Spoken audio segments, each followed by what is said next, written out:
Bonsoir, bonsoir à tous. Soyez les bienvenus. Émission spéciale ce soir sur les chaînes parlementaires consacrée au discours d'Emmanuel Macron au maire de France. Image en direct, vous le voyez, de la salle des fêtes de l'Élysée. Le pupitre est installé. Le chef de l'État va s'adresser à un millier de maires, un millier d'élus qui ont été conviés à l'Élysée pour l'écouter. Salle des fêtes de l'Élysée. Le chef de l'État devrait s'exprimer aux alentours de 19h15. On suivra cette prise de parole en direct. Le palais de l'Élysée, ou plutôt la cour de l'Élysée, où vous vous trouvez, Tam Tranui. Bonsoir. Vous nous direz si les maires sont nombreux ou pas sur place, car beaucoup ont décliné l'invitation. On le verra avec vous et vos invités tout au long de la soirée. Des maires qui défileront à votre micro, car le malaise est profond. Peut-on parler de divorce avec le président de la République? Pourquoi cette année la colère des maires semble plus forte? Y a-t-il des jeux de posture chez les élus et leurs représentants? Toutes ces questions, eh bien, on va les poser à nos invités. Ils sont 4 ce soir. Jean-Michel Jacques, bonsoir.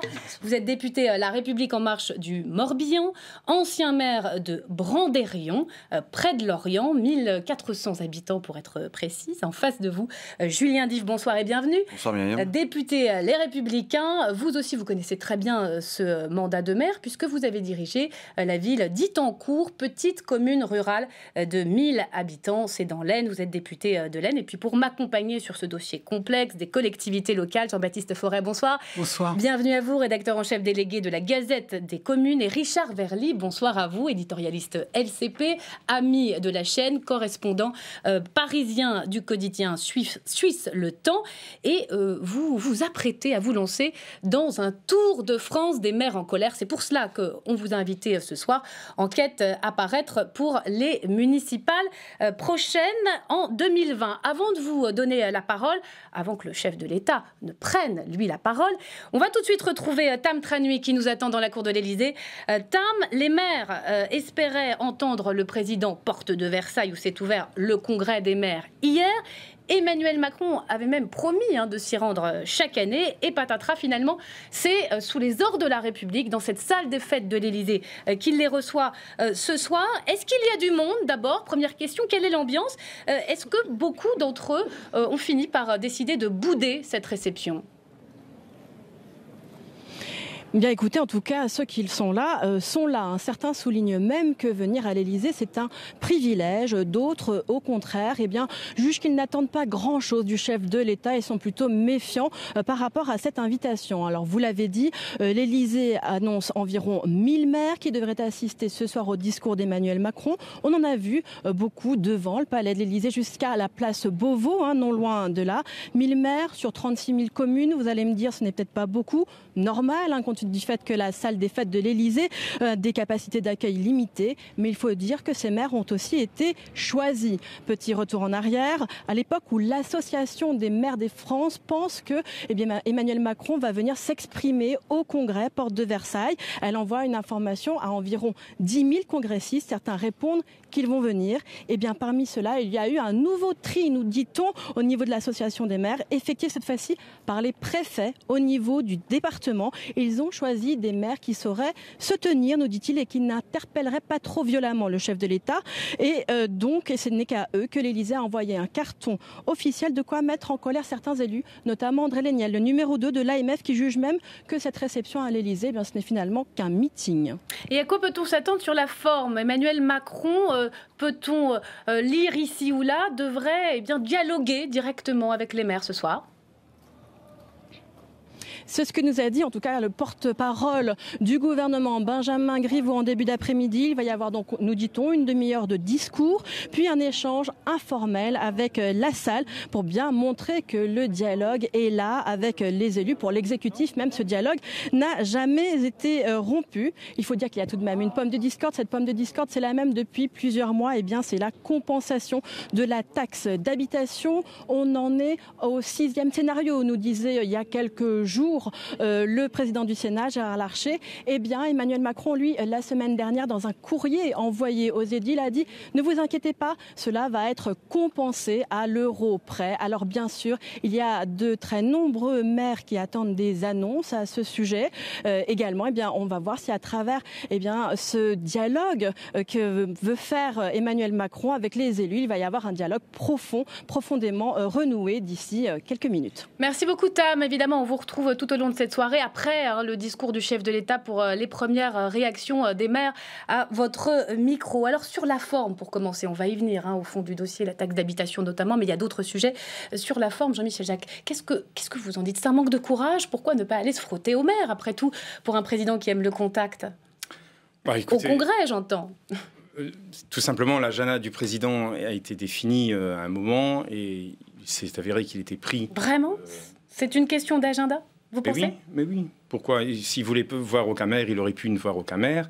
Mais est-ce qu'il, je sais pas, il essaye pas un petit peu d'échapper à d'éventuels sifflets? C'est vrai qu'on a plus souvent tendance à respecter la fonction dans l'enceinte même du palais présidentiel. Vous cherchez vraiment... C'est une question. Non, mais votre question mérite d'exister. Mais en fait, elle est dirigée depuis le début. Vous dites tout et son contraire depuis le début. Vous êtes en train de dire qu'un certain nombre de personnes qui viennent, mais ils ne sont pas d'accord ils ne sont pas contents d'y être, c'est ce que disait votre collègue journaliste, d'autres qui sont contents d'y être. Donc on voit bien que finalement les gens qui sont invités n'ont pas été triés, sans quoi tout le monde serait content. Limiter le nombre de personnes dans l'Élysée, limiter le nombre de personnes à l'Élysée, c'est normal vu la salle. Et finalement, on voit bien que votre ligne éditoriale, c'est d'aller chercher le problème pour trouver un problème. Mais Julien dit, il y aura un échange direct. Bon, là, voilà, il va quand même descendre dans l'arène. Ça, vous le saluez.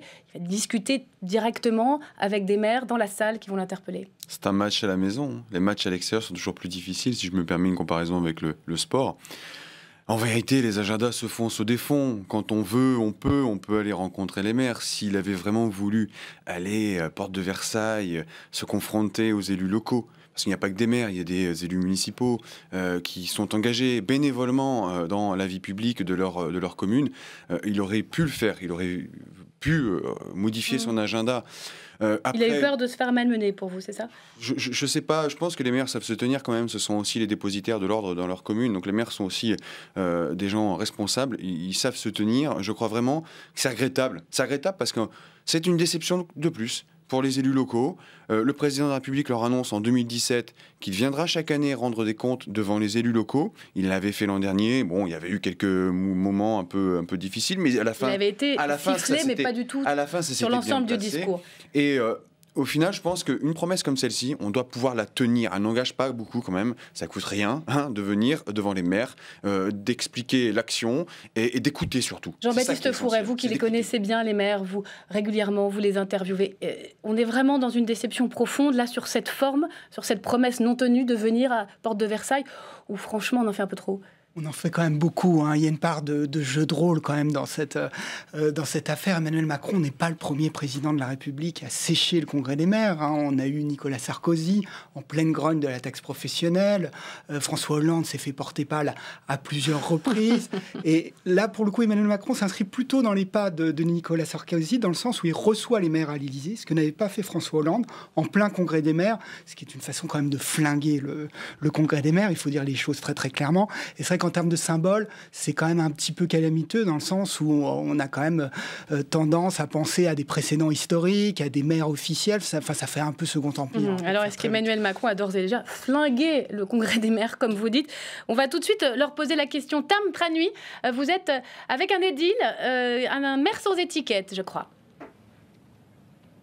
Exactement, avec Alain Launay, maire de Plocadoc, dans le Morbihan. Vous êtes sans étiquette, mais vous aviez voté Emmanuel Macron à la dernière présidentielle. Qu'est-ce que vous attendez du discours du président de la République et de cette soirée? Moi, je suis assez serein, mais j'attends que le président de la République apaise les maires que nous sommes, notamment pour pouvoir récupérer les libertés qu'on a l'impression d'avoir perdues dans nos communes, notamment face aux intercommunalités, et l'impression que l'État revient en force. La décentralisation est loin. Quelquefois, on a l'impression qu'elle s'éloigne encore un peu plus. Il faut vraiment qu'il nous apaise sur ce point-là. Il faut que la démocratie locale refonctionne bien. C'est pour ça que pas mal de mes collègues sont découragés. Moi, je ne le suis pas. Moi, je suis toujours plein d'enthousiasme. Mais je sais que plein de mes collègues vont arrêter parce qu'ils en ont marre, quoi. Il n'y a pas d'autres mots. Voilà, oui, qu'il nous apaise, qu'il nous encourage. Il n'est pas venu au Congrès comme il s'était engagé il y a un an. C'est dommage. Il nous invite.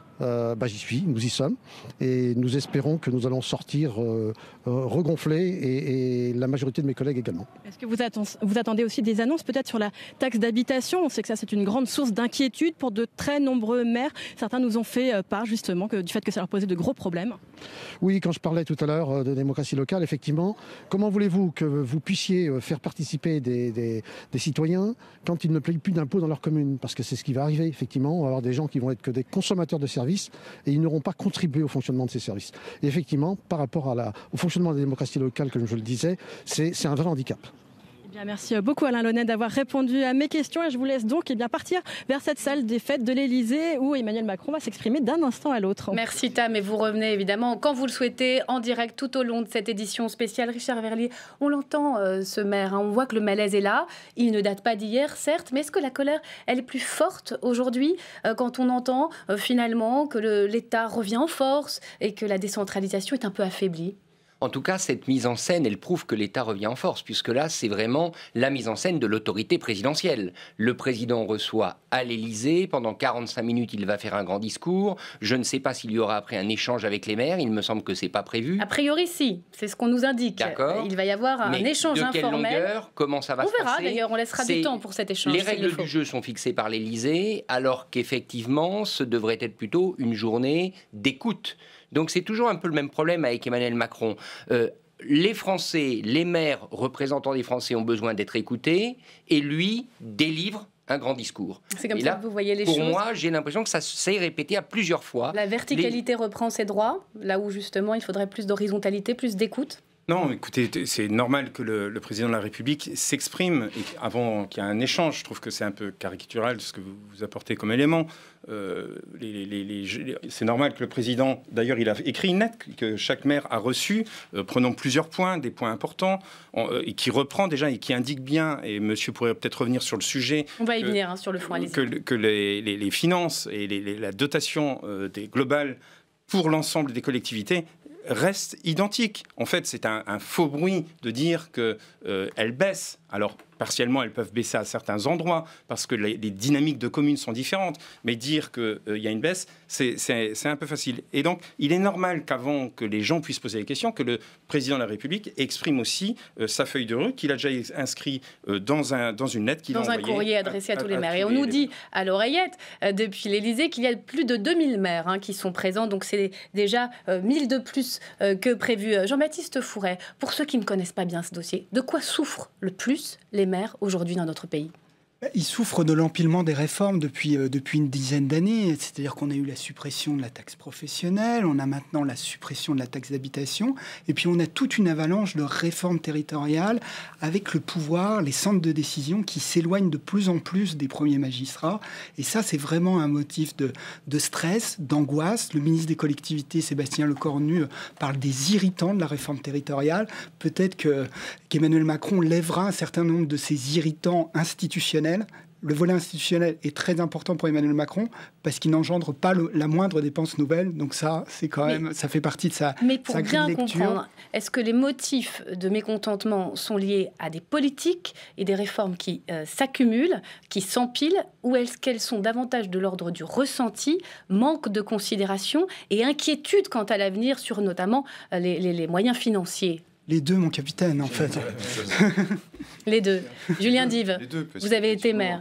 Il y a un mécontentement qui est déjà né avec la loi NOTRe. La loi NOTRe a fait quand même beaucoup de mal à l'élu local. La loi NOTRe, qui était l'organisation du territoire. L'organisation du territoire, effectivement, qui avait été votée sous le mandat précédent, sous le mandat de François Hollande, et qui a quand même donné le sentiment que le maire était de plus en plus... on lui retirait de plus en plus de compétences, qu'il avait de plus en plus de charges. On a forcé des mariages entre communes, on les a amenés en tout cas dans ce sens-là. Il y a un chiffre choc choc. Vous l'avez vu peut-être, cette enquête du CEVIPOF, j'en profite, pardonnez-moi de vous interrompre. 80% des maires considèrent que l'intercommunalité a beaucoup d'influence sur leur commune et les dépossède en quelque sorte. 80%. Mais on est allé loin, on est même allé jusqu'à mettre en cause la question de l'ordre, enfin de l'officier de police judiciaire qui est le maire dans la commune. On est aussi allé jusqu'à, ça n'a pas été entériné, mais on est quand même allé jusque-là, sur la question aussi de l'urbanisme. Un maire connaît très bien sa commune, il faut aussi faire confiance aux élus locaux. Ce sont souvent des couteaux suisses qui sont assistantes sociales, qui sont des porteurs de projets, qui sont des ingénieurs de projets, qui sont des chefs de chantier, qui sont aussi des rassurants, des médiateurs, et puis aussi ceux qui assurent l'autorité dans la commune.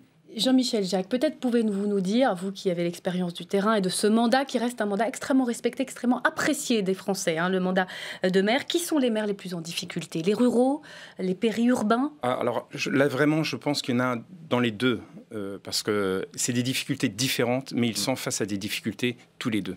Et c'est pour ça qu'il y a eu un travail parlementaire intéressant par un député LREM et LR qui ont fait un travail sur la différenciation, c'est-à-dire cette possibilité de donner aux collectivités locales des normes différentes. C'est-à-dire que, pour rejoindre le propos de mon collègue tout à l'heure, effectivement, les maires, suite à la loi NOTRe, ont eu un certain nombre de charges de compétences qui étaient nécessaires.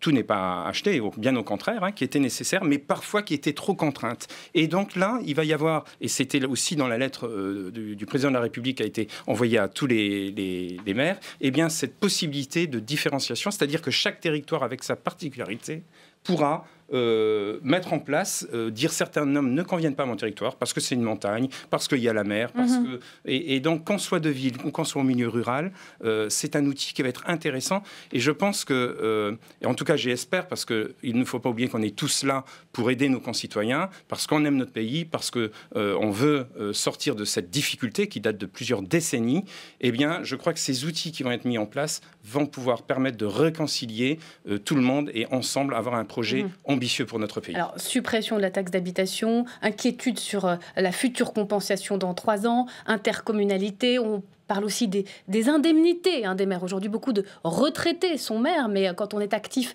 eh bien, c'est difficile, au fond, d'exercer ce mandat. Le gouvernement, Richard, il a quand même tout fait ces dernières semaines pour tenter de se réconcilier avec ses maires. On a un super ministère des collectivités locales, Jacqueline Gourault, qu'on va voir à l'image, ministre de la cohésion des territoires. Et puis, il y a aussi 2 ministres délégués qui ont monté en grade, si j'ose dire, avec Julien de Normandie et Sébastien Lecornu.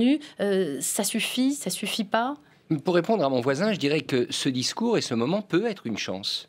Parce que si le président de la République parvient, par les mots qu'il utilisera, aussi par sa posture, par les réponses qu'il apportera, à rétablir un début de confiance, parce que là, depuis tout à l'heure, on parle des textes, on parle des contraintes, mais il y a une chose toute simple, c'est la confiance. Est-ce que les maires peuvent retrouver la confiance de l'État? Moi, j'entends dire, par exemple, que très souvent, entre les maires et les préfets, ça devient très compliqué, très tendu, voire orageux. Donc, est-ce que le président de la République peut être celui qui dit aux maires... Pour quelle raison, précisément? Par exemple, beaucoup de maires semblent souffrir des oukases préfectoraux, du fait que les préfets se comportent dans leur commune presque en proconsul, en quelque sorte. Donc finalement, ce super ministère, c'est quoi? C'est de l'affichage? Il faut qu'il fasse ses preuves? Là, je ne sais pas, je ne crois pas que c'est de l'affichage, je crois qu'il y a vraiment de la volonté du gouvernement d'essayer de mieux faire, mais sans confiance, mieux faire, c'est très difficile. Jean-Baptiste Fouret, on a tout dit sur le divorce qui pourrait pointer entre l'État et les territoires. On a un super ministère, on a quand même Jacqueline Gourault qui a été maire pendant 30 ans d'une toute petite commune du Loir-et-Cher, elle en parle beaucoup de ce mandat de maire. Vous voyez, vous, le fil de la confiance, en tout cas, pas se renouer, c'est pas du jour au lendemain, mais une volonté à l'œuvre du gouvernement? Oui, il y a quand même une forme de petit dégel. Jacqueline Gourault est quand même un personnage assez rond, assez consensuel. Au Modem, elle était surnommée la maman du Modem. Est-ce qu'elle sera la maman des élus locaux? Je ne sais pas. C'est pas forcément ce qu'attendent d'ailleurs les élus locaux. Ils sont majeurs et vaccinés. Il y a aussi Sébastien Lecornu qui fait partie de ce staff. Il connaît les collectivités locales comme sa poche. Oui, qui était un jeune ministre, mais qui est quand même un vieux briscard de la politique, qui était maire, président de département, qui sait y faire. Mais quand même, les relations restent quand même extrêmement fraîches avec l'association des maires de France. Il y a des épisodes qui ont laissé des traces. Justement, j'ai vu dans la presse que le gouvernement, ça y est, n'hésite pas à accuser très clairement, alors plus ou moins implicitement, François Baroin, les Républicains, au fond, de dresser les collectivités locales contre l'État. Lui qui à Bercy, dit le gouvernement, pour reprendre ses arguments, eh bien n'a pas, au fond, eu de grande peine à baisser ses mêmes dotations lorsqu'il était à Bercy. À quoi joue François Baroin? Les collectivités locales n'ont jamais besoin d'être attisées pour pouvoir exprimer leur colère. Et une colère qui est là, qui était déjà là bien avant que François Baroin ne s'exprime. Il n'y a pas un peu de jeu de posture avec les différentes associations d'élus? Je ne sais pas, je ne crois pas qu'il était dans cette logique-là. Je crois que surtout François Baroin regrette que le président de la République ne soit pas venu à Versailles, puisque c'était quand même un engagement au-delà Porte de Versailles. Porte de Versailles, pardon, oui. Au-delà de l'affichage, au-delà de la forme. C'était quand même un engagement, même si des prédécesseurs n'y sont pas allés. Lui avait fait un engagement, une promesse non tenue, visiblement. Donc après, les jeux politiques des uns des autres, je pense que c'est pas sur cela qu'il faut. Non, mais vous avez entendu les critiques du gouvernement. Il va très clairement, assez fort. Les maires aussi sont critiques à l'égard du gouvernement. Ils attendent davantage. Il y a effectivement la confiance qui doit être établie avec pas seulement le président de la République, pas seulement le gouvernement, mais avec l'ensemble de l'administration. Les préfets ont leur part, avec l'ensemble de l'administration, parce qu'aujourd'hui c'est de plus en plus compliqué pour faire valoir des dossiers quand il faut faire avancer des choses. Concrètement, vous avez des anecdotes, parce qu'on se dit, après tout, le préfet c'est quand même un partenaire du maire localement. Bah, écoutez, moi dans l'Aisne, je suis peut-être le mauvais exemple, ça se passe plutôt bien, mais je reprends les propos du journaliste de Richard Verly, mais je connais des cas où effectivement c'est compliqué. Jean-Michel Jacques, les jeux de posture, je vous voyais sourire. Il y en a ? Oui, bien sûr. Pour M. Baroin, c'est une évidence. C'est pas nouveau. Pourquoi ? Parce qu'il a besoin de renforcer, vous savez, la venue de la République En Marche, qui rassemble des femmes et des hommes de gauche et de droite. On a enlevé des énergies, le Premier ministre qui vient de droite, Gérald Darmanin, etc. Et donc, il a besoin de renforcer ses positions électoraliste, et donc il utilise finalement l'AMF comme tribune. Mais ça n'intéresse pas nos concitoyens, et je préfère balayer ce sujet, et je préférerais revenir par contre sur un sujet qui est intéressant, qui est celui de la place des administrations, vous avez raison monsieur, de nos hauts fonctionnaires de toutes sortes. On aura beau avoir des volontés politiques et s'engager, entre la décision politique et le citoyen, il y a un certain nombre de strates qui doivent suivre l'idée, l'esprit de la politique qui doit être menée.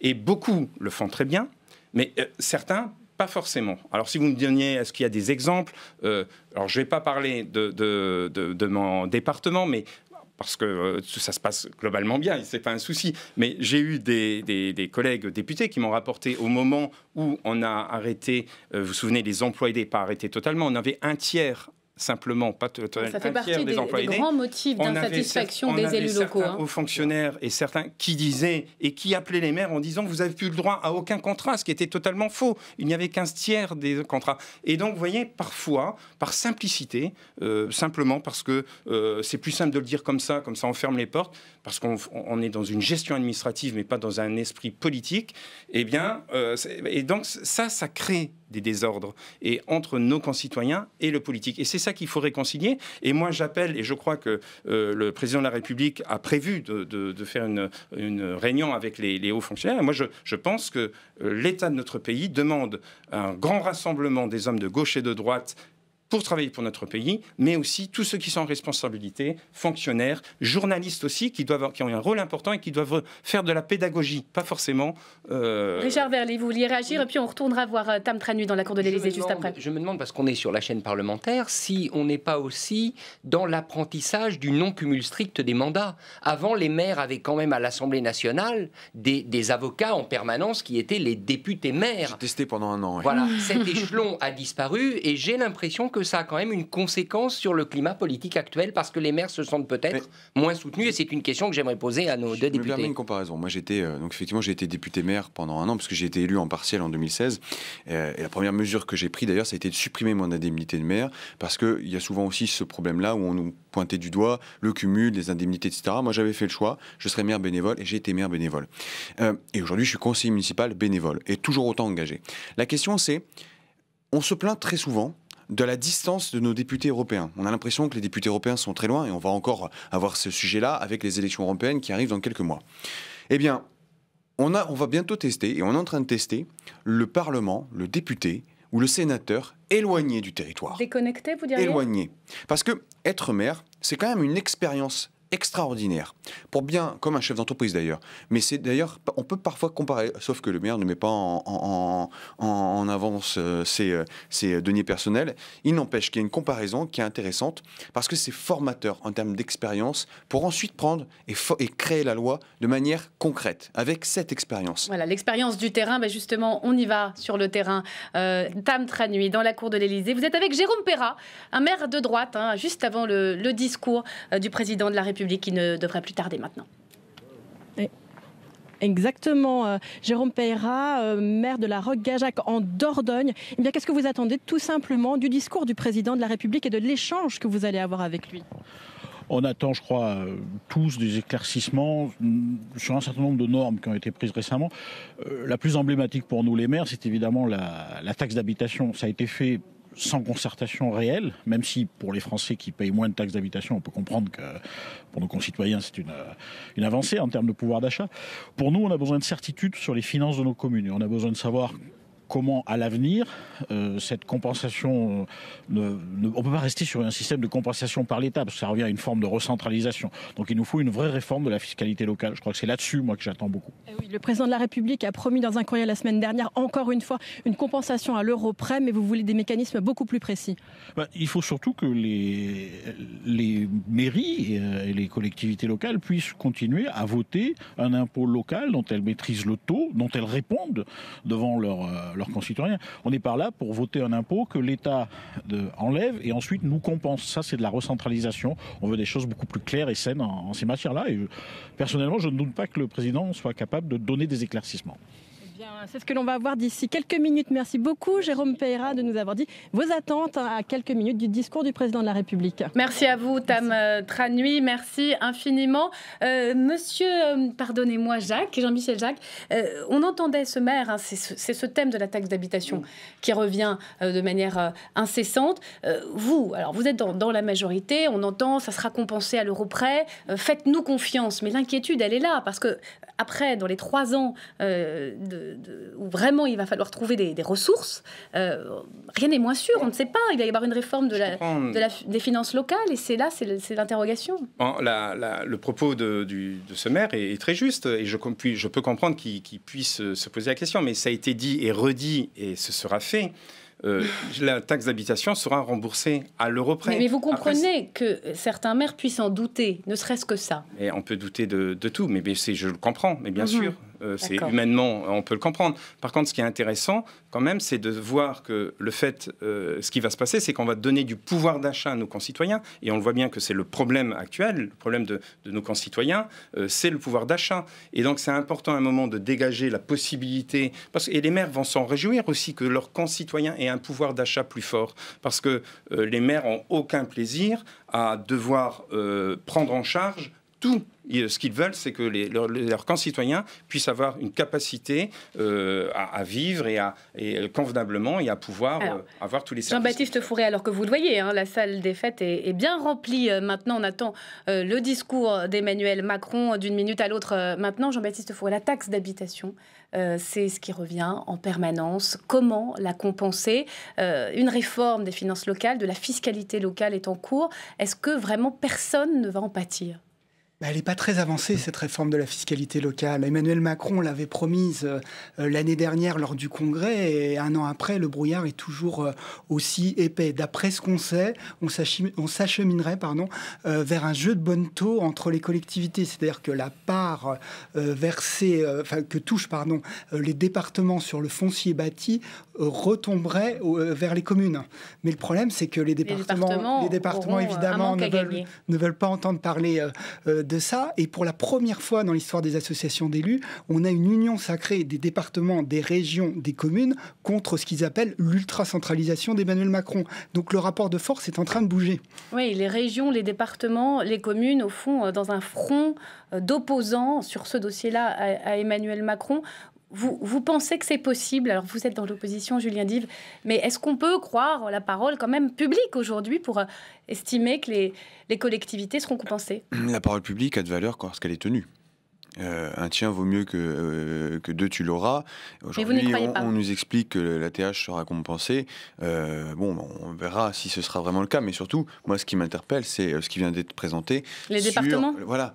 Moi, je viens d'un département, le département de l'Aisne, où le département n'arrive même pas à boucler le 11e mois de versement du RSA. Il doit prendre des mesures, des décisions extrêmement difficiles. Il doit porter des messages auprès du gouvernement pour avoir un soutien, parce que c'est un département où il y a une très forte pauvreté. Et donc, forcément, il y a beaucoup d'allocataires de RSA. Si on déshabille Paul pour habiller Jacques... déshabiller le département, mais c'est la mort assurée d'un département, et donc d'une strate, qui est quand même une échelon de proximité. Richard Verly, je reste très vigilant sur les mesures comme celle-ci. La question des financements, finalement, c'est là le nerf de la guerre. Et c'est cette question des moyens qui revient en permanence et qui explique, au fond, le malaise. Incontestablement, mais aussi deux mots qui ont été prononcés par ce maire, éclaircissement et le comment que vous avez repris. Il me semble qu'il y a un énorme problème, c'est la difficulté de compréhension de ces nouveaux mécanismes. Et quand vous ne comprenez pas quelque chose, vous anticipez le pire, naturellement. Vous anticipez que ça ne va pas marcher. Donc, est-ce qu'il ne faudrait pas, à un moment donné, simplifier ? Je sais que le précédent quinquennat avait fait de ce mot la simplification une devise. Visiblement, ça n'a pas vraiment marché. Le moment ne serait-il pas venu vraiment de simplifier ? Parce que si vous ne simplifiez pas, les gens ne comprennent pas. Alors, on va évidemment continuer à débattre. Je voudrais qu'on regarde cette image. Les téléphones portables sont de sortie et les édiles, alors fâchés ou pas, ont quand même l'intention de faire une photo du président de la République qui donc s'apprête d'un instant à l'autre à prononcer ce discours attendu au maire de France depuis la salle des fêtes de l'Élysée. En attendant, j'aimerais vous soumettre cette étude du Cevipof. Je suis sûre que elle ne vous a pas échappé, puisque finalement, même si ce mandat de maire est apprécié des Français, ils sont plus, 1 sur 2 à vouloir jeter l'éponge. On va regarder ce panneau. 4500 maires interrogés, donc c'est un panel important. La moitié d'entre eux ne souhaitent pas se représenter en 2020. 71% préfèrent se concentrer sur leur vie personnelle. 52% considèrent avoir finalement rempli leur devoir civique et près de 34% déplorent le manque de moyens financiers. C'est une véritable crise de vocation. Jean-Michel Jacques, comment y répondre ? Écoutez, c'est ce qui est intéressant dans ce travail. 71% des maires souhaitent arrêter pour des raisons personnelles. Et en fait, c'est tout à fait ça. Et même chez les députés, par exemple, pour discuter avec plusieurs collègues, nous sommes une génération, et la société d'une façon générale, ne se voit plus éternellement maire d'une commune, député à vie, etc. En fait, les gens vivent pleinement leur mandat. Vous pensez que c'est uniquement pour une mobilité de carrière et de fonction ? Non, ce n'est pas uniquement ça, c'est des facteurs variés. Mais une chose est sûre, c'est que un des phénomènes, c'est que les gens vivent pleinement leur mandat. Et c'est vraiment beau, et je trouve qu'il faut valoriser absolument les maires et les adjoints et les conseillers qui donnent de leur temps, mais ils s'autorisent aussi à le vivre pleinement et de passer le bâton. Et c'est une raison, mais ce n'est pas l'unique raison, bien entendu. Les normes, et c'est pour ça qu'il est important d'aller vers la différenciation pour pouvoir limiter les normes sur des territoires aussi. On va revenir dans un instant sur cette prise d'évocation, mais on me signale, alors représentatif ou pas, et qu'un édile, qu'un maire n'a pas souhaité finalement écouter le président de la République. Il est à votre micro, Tam Tanui, à peine arrivé. Il repart déjà, c'est ça ? Oui, Philippe Fabre, maire de Mandaille dans le Cantal. Est-ce que vous pouvez tout simplement m'expliquer pourquoi vous avez décidé de partir avant même le début du discours du président de la République ? Mais tout simplement parce qu'il y a beaucoup de monde ce soir et donc je suis resté dans le hall. Sûrement, certains étaient invités dans des salons, peut-être les maires des grandes métropoles ou les grands élus. En tout cas, je suis un maire de petite commune d'un département rural, le Cantal, et donc effectivement, je ne suis pas venu ni profiter d'un buffet ou de faire un selfie. Je voulais modestement délivrer un message au président de la République. J'ai répondu bien volontiers à son invitation. Je repars très déçu de cette invitation parce qu'effectivement, en quelque sorte, c'est une vraie déception ce soir. Mais effectivement, en étant un maire d'un territoire rural, je repars avec cette certitude que la ruralité est vraiment maltraitée. Pourquoi vous n'attendez pas ? Mais écoutez, je vais être patient, mais vous savez, les territoires ruraux attendent depuis longtemps un peu d'attention et un peu d'intérêt du chef de l'État. C'est ce que l'on appelle simplement l'aménagement du territoire. En tout cas, ce soir, je repars de l'Élysée tel que j'étais arrivé, avec beaucoup de déception, mais nul doute que le président de la République fera le choix du Cantal pour un déplacement. Il l'a fait, me semble-t-il, le 11 novembre dans l'Est de la France. Nul doute que le Cantal sera sûrement un territoire qu'il aura plaisir à visiter. En tout cas, nous saurons l'accueillir et puis nous avons des messages à lui faire passer, mais les messages, je crois qu'il les connaît. Ce qu'on attend, c'est pas de faire passer des messages, c'est des actes envers la ruralité. Merci beaucoup d'avoir répondu à mes questions. Merci, Tam, inquiétude et impatience aussi que le président prenne la parole. En attendant ce discours, Jean-Baptiste Fouret, je voudrais revenir avec vous sur cette crise des vocations. Il est surprenant ce chiffre, 1 sur 2 qui n'iront pas en 2020. Vous l'observez cela et au fond, comment on peut l'expliquer ? Il est quand même à prendre avec des pincettes parce qu'il est quand même fort possible qu'à l'approche de l'échéance, sous l'amicale pression de leurs administrés, les maires changent d'avis. Ce qui est sûr, c'est qu'on a une moyenne d'âge des maires qui aujourd'hui est très élevée, c'est-à-dire qu'elle dépasse plus de 60 ans. C'est-à-dire que en 2014. Principalement dans les villes, mais dans les campagnes, ça a quand même été moins net. C'est-à-dire qu'autrefois, on avait des agriculteurs qui tenaient les rênes des communes. Aujourd'hui, ce sont plutôt des retraités. Mais on dit aujourd'hui qu'au fond, ils sont les premiers au front, qu'ils sont en première ligne aussi des mécontentements des Français. Et qui deviennent... C'est devenu un boulot de chien. C'est devenu un boulot de chien avec une complexité accrue, une schématologie, une siglomanie. Si on n'a pas un master en financement ou en gestion des collectivités, il est extrêmement difficile aujourd'hui d'être maire. Le citoyen consommateur. Le citoyen consommateur aussi. C'est dans cette étude aussi. Qu'est-ce que c'est que ça ? Eh bien, effectivement, on retrouve de façon générale, mais c'est aussi un phénomène de société. Comme on disait, les gens ne veulent pas s'inscrire dans un métier longtemps, mais aussi... L'électeur est un peu consumériste, même en politique, c'est ça ? Oui, mais c'est un phénomène de société. Et donc, le maire est finalement en face de gens qui ont des besoins qui sont réels, mais qui sont... Et il ne peut pas forcément... alors, heureusement, il y a beaucoup aussi d'initiatives citoyennes et de participation à travers les associations. Par exemple, les villes, les petites communes vivent énormément à travers les associations. Mais le maire est à la fois déchiré avec ce capital humain immense qu'est les associations, et puis parfois quelques personnes qui râlent parce qu'ils n'ont pas tout ce qu'ils veulent, mais une petite commune ne peut pas donner les prestations d'une grosse commune non plus. Un boulot de chien à portée d'engueulade, dit Gérard Larcher. Un maire sur deux qui ne souhaite pas se représenter. Je pense qu'on y ajoute les élus locaux qui sont les conseillers municipaux, les maires adjoints. Je pense qu'on sera davantage d'ailleurs. Et je retiens donc les 71% pour raison personnelle. Mais forcément, quand on vous retire des compétences, quand on vous en demande toujours plus, quand vous êtes parfois le dernier service public de la commune, parce que la poste est fermée, parce que l'école a fermé, parce qu'il y a eu des départs progressifs, et que vous êtes, vous, maire, le dernier service public de la commune, vous devez empiéter sur votre temps personnel, sur votre vie professionnelle, sur votre vie de famille, etc. Et à un moment, forcément, c'est la goutte d'eau. Et les maires se disent, moi, je jette l'éponge. Et ça peut se comprendre. Ça peut se comprendre parce que parfois, on a le sentiment d'être seul, désœuvré, dans une mission comme celle-ci, dans une tâche ou dans un engagement comme celui-ci.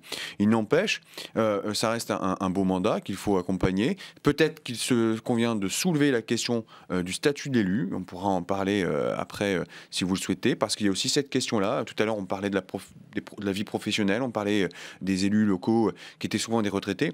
Moi, quand j'ai été élu maire en 2014, je travaillais, j'étais salarié du privé, j'ai gardé mon emploi parce que je ne pouvais pas vivre... Le salaire moyen d'un maire, c'est combien ?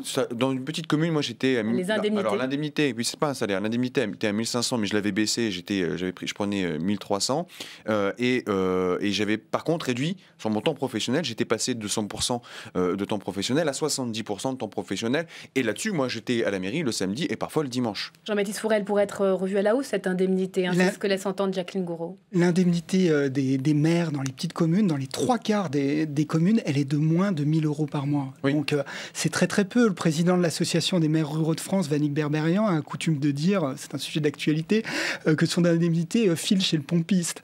Donc c'est vraiment ça aujourd'hui, ce que vivent les maires au quotidien. Il y a une sorte de lutte des classes quand même entre élus. C'est-à-dire qu'on a des maires qui touchent très très peu, Et puis on a des conseillers régionaux qui siègent 2 à 3 fois par mois, pas plus, qui touchent 2500 €. C'est quand même très très étonnant. Dans des assemblées pléthoriques dont on a du mal à imaginer la vocation profonde. Deux mesures en fonction des mandats locaux. Ça touche un point qu'évoquait tout à l'heure le dernier maire, celui qui était en partance de l'Élysée, c'est la compétition entre les territoires. Et ça, je dirais, ça c'est dangereux quand des communes commencent à ne plus pouvoir supporter les métropoles parce qu'ils pensent, les maires, que tout va dans les métropoles, qu'entre les départements et les communes, ça ne va pas. Ça, c'est un point inquiétant. Par ailleurs, petit détail, je ne sais pas l'horaire exact qui était prévu, mais si Emmanuel Macron fait trop patienter les maires, je ne suis pas sûr que ce soit très malin. Absolument. Et on me signale d'ailleurs qu'il y a plusieurs maires qui ont décidé de partir avant même l'allocution du chef de l'État. Regardez cette image, elle est impressionnante. On ne pourra pas dire que la salle des fêtes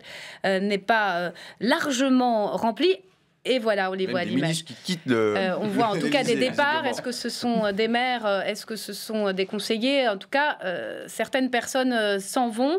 Une salle des fêtes pleine à craquer. Un président de la République qui se fait attendre. Allez, peut-être le temps pour nous de vous montrer cette autre image. Ça s'est passé à l'Assemblée nationale. Vous l'évoquiez, au fond, peut-être cette rencontre avec la cause des Gilets jaunes. Regardez cette image. C'était cet après-midi lors des questions au gouvernement. On appelle ça un incident de séance, on va la voir. Jean Lassalle, député des Pyrénées-Atlantiques, grand défenseur des territoires, et son gilet jaune. Il a été un maire de longue date, 40 ans, à la tête de Lourdios-Icher. Incident de séance. La séance a été donc interrompue le temps que Jean Lassalle retire ce gilet jaune. Mais qu'est-ce qu'elle nous dit, cette image? Au-delà du coup d'éclat, est-ce qu'il y a une jonction possible? Est-ce qu'au fond, il y a des similitudes entre ce que disent les Gilets jaunes et certains maires dans les colères qui remontent? Il y a des maires déjà chez les Gilets jaunes. Certains, oui. J'ai pu constater. Ont manifesté leur solidarité. Les Gilets jaunes de manière anodine et sans faire de médias, enfin sans passer ça sur les réseaux sociaux parce que c'était pas question de faire de la récupération et non plus d'ignorer. Je suis allé échanger avec les Gilets jaunes et il y avait des élus locaux. J'ai vu des maires de ma circonscription qui étaient là parce qu'en fait, ils sont comme tout le monde, les maires des petites communes. Ils sont aussi pris par une baisse du pouvoir d'achat, un engagement plus quotidien. Moi, je connais des maires, on parlait des indemnités, qui mettent leurs indemnités pour payer parfois les filets pour les buts de foot communaux, qui vont payer une partie de l'agent communal. Et la loi le ras-le-bol fiscal, au fond, la loi finalement, NOTRe a été catastrophique parce qu'il y avait des maires, moi je connais des maires qui ne prenaient pas leur indemnité, notamment dans les très petites communes de 100 qui ne prenaient pas l'indemnité. Et la loi NOTRe les a amenés à prendre leur indemnité parce que c'était devenu une obligation de prendre l'indemnité. Alors certains l'ont reversé après, mais il n'empêche que la loi NOTRe était vraiment mal faite. C'était aussi un plancher pour payer correctement les maires. Oui. Parce qu'il est difficile pour un maire de demander une augmentation. Enfin, c'est assez mal vécu généralement par les conseillers municipaux. Qu'est-ce que vous avez ressenti, que vous avez vu tout à l'heure lors des questions au gouvernement, Jean Lassalle avec son gilet jaune? Oui, c'est Jean Lassalle aussi, on l'aime beaucoup à l'Assemblée nationale. Mais c'est bien, c'est un petit message, mais nous sommes tous, et comme mon collègue aussi, j'étais au contact des Gilets jaunes dans ma circonscription, et c'était samedi dernier, et il y avait une expression qui est légitime. En fait, les gens se sentent aussi avec un pouvoir d'achat. Ils ont un ressenti, un pouvoir d'achat qui baisse. Alors après, on peut développer parce que il y a quand même beaucoup le pouvoir d'achat va être augmenté. Déjà à l'heure actuelle, la baisse des charges patronales, salariales, la taxe d'habitation qui va baisser. Mais c'est pas encore ressenti. L'adage, la perception en politique, c'est la vérité. Exactement. Donc c'est légitime, mais en tout cas, une chose est sûre, c'est que tous les élus, nous sommes proches de ces gilets jaunes de samedi dernier, mais là, je sens quand même qu'il y a un glissement, et je suis en contact avec ma circonscription en ce moment et dans d'autres territoires. On voit que c'est plus les mêmes gilets jaunes que samedi. Vous reprendriez le terme de radicalisation du mouvement? Durcissement. Alors radicalisation, je ne sais pas, mais en tout cas, il y a un durcissement, c'est certain. Allez, regardez ces images. L'entrée en scène d'Emmanuel Macron, si je puis dire, le président de la République, qui prend le temps de saluer les maires venus en nombre, donc assister à son discours. Les téléphones portables sont de sortie. Chacun tente d'avoir une poignée de main ou une photographie. Voilà donc le président de la République, le chef de l'État. C'est une région où on n'a pas su régler le problème de la péréquation. Voilà donc pour ce jeu de questions-réponses assez inédit entre le président de la République et les différents maires invités dans cette salle des fêtes de l'Élysée. Merci d'être restés avec nous et d'avoir écouté attentivement le chef de l'État. J'accueille avec plaisir Coralie Dubost. Bonsoir. Bonsoir. Députée de la République En Marche de l'Hérault. Premier tour de table sur la forme déjà. Une intervention liminaire, un président applaudi à de nombreuses reprises, pas de huée, plutôt chaleureux. Le public également, qui au fond ne fait pas beaucoup d'annonces, mais qui se prête, face au gouvernement debout et ses maires, à un jeu de questions-réponses assez informel. Julien Dive. Oui, bon, sur la forme, c'est une belle image. C'est à l'Élysée. On voit qu'effectivement, tout est bien feutré, tout est bien préparé. On aurait pu, et moi je regrette que ce ne soit pas fait avec davantage de maires et d'élus locaux qui auraient pu se faire à Porte de Versailles, comme c'était convenu au départ, à l'invitation de l'AMF. C'est ainsi. Mais on est loin de la colère des maires, tout de même, quand on voit la manière et l'accueil avec lequel... Il est sur le volet, il ne faut pas non plus raconter d'histoire aux téléspectateurs et ni aux élus. Coralie Dubost. Précisément parce qu'on ne raconte pas d'histoire aux téléspectateurs et aux élus. Moi, je peux vous dire, j'ai plusieurs maires de ma circonscription qui ont été invités et qui sont ce soir à l'Élysée. Et vous avez... Oui, mais je vais terminer mon propos et vous allez vous apercevoir qu'il y a des maires autant de la majorité que de l'opposition, voire plus. Mon suppléant n'y est pas, d'autres de l'opposition y sont. Donc, je ne crois pas qu'on soit sur un tri sur le volet pour avoir un joli public bien accueillant, mais bien au contraire dans une dynamique de dialogue, ce qui est annoncé depuis un moment par le président de la République et qui est mis en œuvre de façon effective. À quel moment vous avez déjà eu des images comme ça de 2000 maires qui sont à l'Élysée et qui sont invités à être en direct? Alors, ça reste un match à domicile. Est-ce qu'il est gagné selon vous? Mais en direct, un débat de questions-réponses dans le climat actuel que l'on connaît. Moi, je pense qu'au contraire, il y a une véritable prise de risque, mais qui a un sens partagé. C'est ce qu'a dit le président de la République en introduction. Il leur a dit « Je vous accueille dans la maison de la République que nous avons en partage ». Et c'est cette vocation, l'intérêt général pour la République qui motive ce temps partagé. Richard Verly, qu'est-ce que vous retenez de ce discours présidentiel? L'image, elle est belle, le ton était le bon. Je crois, le dialogue était au rendez-vous et les maires l'ont apprécié, semble-t-il, puisque ça continue en ce moment. Juste une expression qui, moi, m'a frappé, c'est l'expression « cousu humain ». Parce qu'il me semble que l'État français, s'il y a une chose qu'il ne sait pas faire, c'est du cousu humain. Jean-Baptiste Forêt, une première impression à chaud? Écoutez, finalement, on n'a pas eu un discours du président en majesté, comme le craignaient un certain nombre de maires. Là, c'était un peu le géo de la République qui répartissait les temps de parole en fonction des zones à l'Élysée. J'ai appris qu'il y avait des zones à l'Élysée, donc c'est assez intéressant. Et sur le cousu humain, il a quand même apporté un certain nombre de réponses. Il y a une annonce qui est passée peut-être un petit peu inaperçue sur la fonction publique territoriale. Il a dit, ce sont aux élus de déterminer la rémunération. Il n'y aura plus de point d'indice unilatéral. Aujourd'hui, la fonction publique territoriale, elle est gérée en fonction de grades, d'échelons nationaux, centralisés. Et là, il se heurte quand même aussi, Emmanuel Macron, au vieux fonds égalitaire des Français. Je ne suis pas sûr qu'une réforme de ce type-là passe comme une lettre à la poste. Alors, on verra cela, puisqu'on fait le chantier est lancé. Sur le fond, Julien Dive, finalement...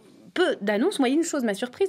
Pour l'instant, alors, on n'a pas pu malheureusement diffuser l'intégralité de ces questions-réponses, mais le mot de taxe d'habitation n'a pas été prononcé. C'est vrai. Sur le fond, on a plutôt eu un discours qui disait aux maires ce que les maires voulaient entendre sur certains points. Un discours assez... c'est un discours de séduction, on ne va pas non plus se leurrer. Il y a une chose, moi, qui m'a frappé, c'est la différenciation. C'est plutôt, si c'est bien fait, si on prend le temps de le faire, ça peut être efficace. C'était quelque chose qui est attendu par les élus locaux. Moi, en tant qu'élu local... Une sorte d'adaptation en fonction des particularités des territoires. Je rappelle que vous êtes de l'opposition et donc que vous saluez cette volonté présidentielle. Je défends les élus locaux. Je suis un ancien élu local. Je suis aussi encore élu local. Je connais les réalités de territoire. Et évidemment, ça fait longtemps qu'on demande des différenciations dans certains cas. Ça date pas de 17 mois. Ça date depuis un certain nombre d'années. Et donc vous êtes heureux que ça arrive finalement dans ce mandat Macron. Non, je suis satisfait de voir la proposition. J'attends de voir sur papier ensuite, parce qu'il y a les paroles et après il faut voir les actes. Mais vous avez vu que la réforme constitutionnelle a déjà été lancée en la matière. Nous avons d'ailleurs déjà eu le débat en commission des lois au mois de juin, et ça passe par la réforme constitutionnelle, ce droit à la différenciation. Ce n'était pas le seul point. Elle reviendra en janvier. Donc oui, c'est déjà très avancé comme travaux. Il nous tarde de terminer la réforme constitutionnelle pour pouvoir avancer sur ce sujet en particulier. Moi, j'ai trouvé que c'était un discours qui était important parce qu'il permettait aussi de remettre chacun dans son ensemble. C'est vrai que depuis 17 mois, il y a eu énormément de travail de la part du président de la République, du gouvernement, de l'Assemblée, et peut-être que dans ce rythme un peu dingue des réformes qui ont été menées, vous le savez, nous sommes ici à l'Assemblée avec ce rythme incessant des mesures. Oui, dont une partie de la majorité se plaint, souvent, de dire qu'il n'y a pas assez de temps pour travailler les textes qui arrivent un tout petit peu à la dernière minute. Et je pense qu'avec ce rythme très dense de réformes, on n'a peut-être pas eu, nous parlementaires, pris le temps suffisant d'aller les communiquer à chaque fois, au bon moment, celles qui les concernaient le plus, aux élus locaux de nos circonscriptions. Et c'est bien de refaire un panorama, et c'est aussi ce qu'a fait le président de la République, de dire, regardez tout ce qui a été fait en 17 mois en faveur des collectivités locales, et nous voulons continuer, nous voulons aller plus loin. Je pense que le passage sur le droit à l'erreur était aussi un passage très important, de rappeler que la dotation globale n'avait pas diminué. C'est très important. Pardonnez-moi, sur l'eau et l'assainissement, il y a eu des mesures importantes qui ont été prises dans des débats assez douloureux, d'ailleurs, je m'en rappelle, à l'Assemblée, qui ont été conduits. Il y a effectivement cette réforme de la fonction publique qui arrive, et y compris de la fonction publique territoriale, qui va pouvoir changer les donnes. Et la possibilité d'ouvrir le chantier de la dotation globale de fonctionnement. Ça, c'est le gros sujet. Éventuellement, une rénovation, vous l'avez entendu, il a annoncé des critères de la dotation, voir si en étant le champ plus large, mais je ne crois pas que ce soit tranché pour le moment, une réforme plus complète de la fiscalité locale. Au fond, Richard Verly, le président en a appelé à la responsabilité de ces élus en leur disant qu'ils ont cette responsabilité en partage, référence appuyée aux démagogues, a-t-il dit, en pleine grogne et colère des Gilets jaunes. Le mot responsabilité a été utilisé à plusieurs reprises et le propos était plutôt responsable, les questions d'ailleurs étaient responsables. Quand même, il y avait, et on utilise souvent l'expression en anglais, un éléphant dans la pièce, et il y a un éléphant en ce moment, c'est les métropoles. J'ai quand même l'impression que les métropoles en France sont mal aimées. Et les maires ont un problème avec ces métropoles. Il faut peut-être commencer à travailler le sujet, parce que plus ces métropoles sont ambitieuses, plus elles suscitent soit des frustrations, soit des jalousies. Il nous reste quelques minutes. Jean-Baptiste Fauré, les métropoles, il en a parlé, c'est vrai. Il a même évoqué la possibilité de les rapprocher des départements.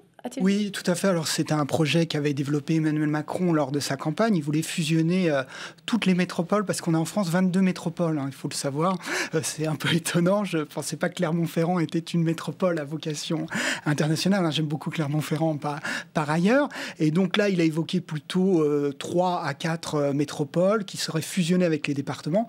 Le problème, c'est que ça suscite des guerres de clochers entre les élus concernés, évidemment, en particulier en Gironde. Il a dit qu'il y avait un minimum d'accord en Gironde entre la métropole et le département. Je ne suis pas certain que ce soit le cas. Coralie Dubois. C'est une remarque qui est vraiment importante et je pense à souligner sur ce phénomène des métropoles. Certaines semblent mal aimées ou on donne des sentiments de frustration. Certaines, au contraire, ont permis aussi de sauver des communes qui étaient en difficulté sur le fonctionnement.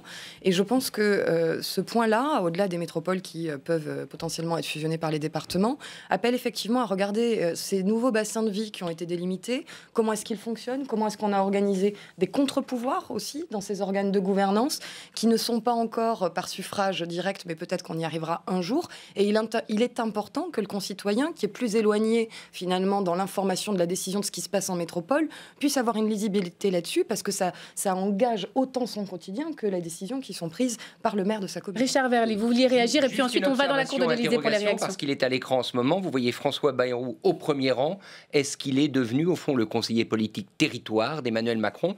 On en a l'impression. Absolument, d'autant qu'il est très proche de Jacqueline Gouraud, la nouvelle ministre, super ministre de la cohésion des territoires. D'un mot, Julien Dive, et on part à l'Élysée ensuite. Oui, en un mot, on voit très bien que l'histoire des métropoles est aussi un sujet très épineux, effectivement, pour l'ensemble du territoire. Le fait de pouvoir calquer ça avec certains départements, c'est déjà la mise en pratique d'une forme de différenciation dans les faits. Ce sera à mesurer en fonction des compétences des départements. Je rappelle que les compétences sociales sont aujourd'hui à charge des départements. Est-ce qu'une métropole est capable de porter ces sujets-là, de pouvoir verser le RSA? Ça reste encore des questions en suspens. Il faudra encore une fois pas faire n'importe quoi, le faire sereinement et à l'écoute des territoires. Il y avait aussi un peu une référence à l'actualité, permettez-moi d'y revenir, quand le président de la République souligne l'importance, au fond, de conjuguer inégalité sociale, ou égalité sociale plutôt, et égalité écologique. Là, il s'adresse plus aux Français qu'aux édiles. Mais en fait, si vous voulez, c'est cette dichotomie dans laquelle on est régulièrement. Je crois que le peuple français dans son ensemble et individuellement individuellement, qu'on soit un citoyen de métropole ou un citoyen de zone rurale, tout le monde est d'accord pour aller vers une transition écologique, tout le monde est d'accord pour respirer un meilleur air, c'est ce que nous a dit le président de la République. Mais lorsqu'on met en œuvre certaines mesures qui mettent un coup de boost majeur, là, on est un peu pris de court et on met un peu de temps pour s'y adapter et le comprendre. Donc évidemment qu'il y avait une référence à l'actualité, mais pas seulement. Je pense que si le président insiste là-dessus, c'est parce que l'urgence climatique, elle n'a pas changé, elle est restée urgente et que non seulement il va falloir continuer sur les décisions qui ont été prises, mais il faudra aller plus loin. Et dans ce sens-là, il faudra évidemment travailler avec les élus locaux, les métropoles, les communes, les départements, les régions, voire de façon transversale tout ce qu'on peut mettre en œuvre pour véritablement basculer dans une transition écologique accessible à toutes et tous. Jean-Baptiste Forêt, vous qui connaissez les inquiétudes et les attentes, au fond, peu d'annonces. Moi, je suis frappée là-dessus. Est-ce que ça peut rencontrer un public, ce discours, quand on est un maire qui s'inquiète, à défaut d'être profondément en colère? Je ne suis pas totalement certain, parce que les maires attendaient avant tout des annonces sur la taxe d'habitation. Ils attendaient quand même des garanties pour leurs ressources, parce que la taxe d'habitation a tendance à augmenter. Donc le fait qu'elle soit compensée à l'euro près cette année, c'est très bien cette année, mais l'année prochaine, ils auraient obtenu plus s'il n'y avait pas eu de suppression progressive de la taxe d'habitation. Donc ils se retrouvent un petit peu dans la nasse, ces maires-là. Et là-dessus, le président de la République n'a absolument rien dit. Je crois que le dispositif n'est pas du tout en place. C'est une équation très difficile. C'est une équation à 20 milliards quand même. Et vous nous l'avez fort bien expliqué. Il y a une contradiction qui est intéressante là-dessus, je trouve, sur ce sujet de la taxe d'habitation, qui est de dire, vous entendez régulièrement, de façon globale, les élus locaux vous dire on veut de l'autonomie financière, et ce sont des messages politiques très forts portés. Et puis d'un autre côté, on vous dit non, on veut être compensé en permanence et être aussi très alimenté par l'État. Donc je pense qu'à un moment donné, quand on va parler de ces réformes de fiscalité locale et d'outils de financement locaux, ça va faire partie des sujets. Il va falloir être cohérent. Est-ce qu'on veut de l'autonomie financière à l'échelle locale, ou est-ce qu'on veut être financé par l'État et que la situation soit observée par l'État ? En somme de quoi, il faudra qu'il le contrôle aussi. Donc il y aura des choix politiques à arbitrer collectivement. Richard Verly ? Oui, juste pour revenir un peu en arrière, j'ai un vrai doute sur les inégalités écologiques et le fait que les gens sont préoccupés par ça. C'est un beau concept, c'est un concept très Emmanuel Macron, mais est-ce que sur les territoires il est compris ? J'en doute. Il n'y a quand pas même. un réveil citoyen sur le climat, selon vous ? Ces inégalités et égalités de territoire, parce que les gens qui vivent dans un territoire rural, qui n'ont pas d'autre choix que de prendre le véhicule, et qui sont des zones blanches de mobilité, ce qu'on appelle des zones où il n'y a pas de bus, etc., effectivement, ça entretient cette inégalité. À côté de ça, on entretient aussi des différences, des inégalités sociales également, parce que les gens qui n'ont pas le choix que de prendre un véhicule, encore une fois, ce sont aussi souvent des classes moyennes qui n'ont pas d'autre... Concept ambigu et difficile à manier. Difficile à manier. Pardonnez-moi, on évoquait la question de la fuite de certains, et c'est le président qui l'a dit, de la fuite de certains territoires des villes, de la ruralité vers les villes. Le phénomène se fait aussi des villes, des moyennes notamment, à cause de la fiscalité, vers des petites communes de périphérie, ce qui oblige a fortiori les gens à prendre leur véhicule. Allez, une réaction, je vous donne la parole dans un instant, Coralie Dubost. Permettez-moi, très rapidement, on va aller sur à l'Élysée. l'inégalité écologique. Moi, cet après-midi, en rencontrant les maires de ma circonscription à l'occasion du congrès, m'a été soulevé précisément en zone rurale le fait que parfois le déversement de certaines industries de cyanure en rivière portait atteinte à certains de leurs animaux domestiques ce sont des cas, ou de leur cité. Et ce sont pas la question de la prise de conscience sur les questions écologiques, il y a immense. On ne va pas l'ouvrir ce débat ce soir. Juste une réaction. Allez, écoutez-moi s'il vous plaît. C'est pas la même. Monsieur Dive, Madame Dubost, on va partir à l'Élysée. Une première réaction, Jean-Marie Bockel, l'ancien maire de Mulhouse, le sénateur est au micro de Tam Tranu. On va l'écouter. Oui, Jean-Marie Bockel, vous sortez là à l'instant de la salle des fêtes de l'Élysée. Qu'avez-vous pensé de l'intervention du président de la République ? Elle était empathique, il a voulu vraiment montrer qu'il était à l'écoute, ça c'est toujours positif, et il y a eu une écoute polie, attentive, les gens étaient déjà contents d'être là, mais après on est encore resté dans le vague. Demain, on attend de la part du Premier ministre des réponses concrètes à toute une série de questions qui vraiment, aujourd'hui, mettent les maires dans une forte attente et plus que ça. Dans un... Le statut de l'élu, sur la taxe d'habitation ? C'est un sujet parmi d'autres, mais sur lequel on a beaucoup travaillé en amont, y compris avec l'exécutif. Donc, on espère qu'il y aura des réponses, au moins une méthode pour avancer. Bon, le fait que le président ait été clair sur le fait qu'il serait là l'an prochain, bon, ça, il faut l'engranger. Puis je pense qu'il y a eu un début de dialogue avec l'Association des maires de France avant la réception, d'où le retard, alors que la relation était quand même assez tendue, assez crispée. Il y avait vraiment un problème de communication qui ne fonctionnait pas, le sentiment toujours ce sentiment de ne pas être respecté, si vous voulez. Donc là, ils ont commencé à avoir cette réunion, à se parler. Déjà ce matin, avec le président Larcher, on a senti qu'il y avait là une attente forte. Donc voilà, moi j'espère que le président, je dirais, descendra vraiment au plus près de cette réalité des territoires, des communes. En tout cas, nous, à la délégation aux collectivités locales au Sénat, on va continuer à travailler, à être force de proposition. Voilà, je dirais, impression en demi-teinte. Merci beaucoup pour cette réaction, Jean-Marie Bockel. Voilà, impression en demi-teinte, impression fidèle à l'esprit des sénateurs, hein, toujours mesuré. Julien Dive, au fond, on l'entend, hein, Jean-Marie Bockel, le dialogue commence à être renoué. Vous y croyez ?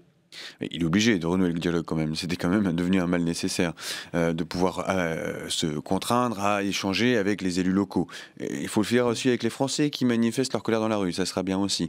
Il n'empêche que le dialogue soit entamé, c'est une chose. Il faut qu'il perdure, effectivement. C'est nécessaire pour pouvoir tenir compte aussi des réalités territoires. On parlait de la différenciation il y a un instant. Ça devra se faire avec l'avis des uns des autres qui vivent aussi les territoires et les différences de territoires pour porter et faire en sorte que cette différenciation tant attendue puisse se faire du mieux possible. Jean-Baptiste Forêt, c'est vrai qu'on a parlé des Arrois, on a parlé de maires désemparés, on a parlé de colère. Voilà, on voit un président à l'aise qui se prête au jeu des questions-réponses et des sénateurs ou certains élus qui disent au fond, il nous a écoutés, c'est pas mal. On est vraiment là dans deux tableaux très différents. Où est le vrai, où est le faux ? Qu'est-ce qu'il faut ? Quel est votre sentiment sur la température après ce discours ? On la mesurera, cette température, au Congrès des maires demain. L'Association des maires de France est quand même assez colère, hein, si je puis dire, contre Emmanuel Macron. Discours du Premier ministre demain, d'ailleurs, à suivre sur Public Sénat dès 15h. Ce sera un bon paramètre parce que il y a eu quand même cette campagne Balance ton maire qui a été lancée, alors on ne sait pas exactement par qui, par des gens qui paraissaient quand même pas totalement éloignés de la République en marche. Juste pour resituer le contexte, Balance ton maire, ce hashtag sur les réseaux sociaux pour dire qui finalement avait décidé d'augmenter unilatéralement la taxe d'habitation, et ça a suscité de fortes crispations avec l'Association des maires de France, avec le président de cette association, François Baroin, qui a parlé de populisme d'État à propos d'Emmanuel Macron, quand l'Élysée parle d'État dans l'État. À propos de l'AMF. Réagit de façon très défavorable à cette campagne sur laquelle nous n'étions absolument pas partisans. Cela étant, moi, il me semble que quand les sénateurs disent qu'ils ont un sentiment en demi-teinte, c'est que tout va bien, puisque généralement, ils savent être véhéments, et on a pu le voir notamment sur la réforme constitutionnelle. Il nous reste 30 secondes. Alors qu'elle est si importante le pour mot de la fin, la différenciation. Richard Verly, un match à domicile, un match gagné avant un autre match demain, où finalement, là, le président met le paratonnerre qu'est le Premier ministre en avant au front. Un match plutôt gagné, avec toujours ce même défi quand on est Emmanuel Macron et au meilleur de sa forme, c'est qu'on écoute bien, mais on crée beaucoup d'attentes. Et les maires qui vont repartir dans l'Élysée, ils ont maintenant des attentes auxquelles il va falloir répondre. Et c'est là que la difficulté va se présenter. Merci beaucoup. Merci à tous les quatre d'être venus sur le plateau de LCP, commenter, analyser en direct et à chaud ce discours d'Emmanuel Macron. Merci aux équipes d'LCP, merci aux équipes de Public Sénat qui diffusera, je vous le disais, depuis le Congrès des maires à la porte de Versailles, le discours d'Édouard Philippe à 15h. Ça vous regarde, formule habituelle revient demain. Merci. Même lieu, même restez avec nous sur les chaînes parlementaires.